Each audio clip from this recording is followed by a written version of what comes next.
Çdo kartë identiteti dhe pasaport që do të prodhohet pas ditës së sotme, do të ketë të shtuar një element të dytë biometrik, njohjen e fytyrës. Futja e këtij elementi në sistemin e dokumenteve të identitetit përfshin migrimin e të dhënave ekzistuese të fytyrës tek sistemi i njohjes së fytyrës.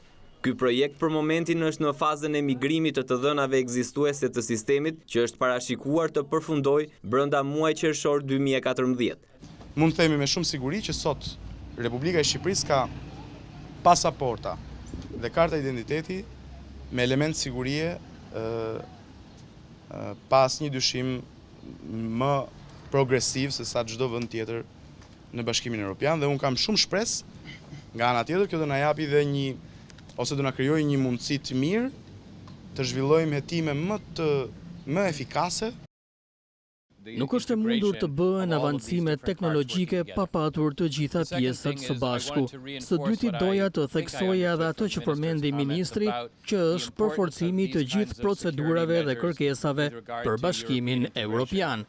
We agree with the government of Albania to extend the activity for 10 more years.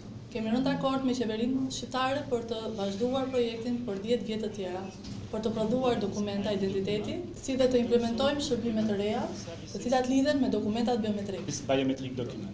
Sipas ministrit të Brendshëm Tahiri, është rënë dakord që 150.000 pasaportat e fëmijëve që patën probleme me vlefshmërinë do t'ju zgjatet afati për një vit. Shkojë mjaftueshme edhe për kompaninë, po mbi të gjitha shkojë mjaftueshme për qytetarët që të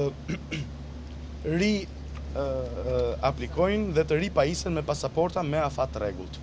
Ministri i Brendshëm u shpreh habitur nga interesimi i medias për masa disiplinore ndaj punonjësve të Policisë Rrugore Tiranë, ku ndëshkuan 22 punonjës policie. Unë as e kuptoj pse ka interes për ju, megjithatë kjo është çështja juaj. Disa nga punonjësit e policisë kanë marrë masa administrative, të cilat do ankimohen sipas procedurës. Ka një komision që vlerëson ankesat.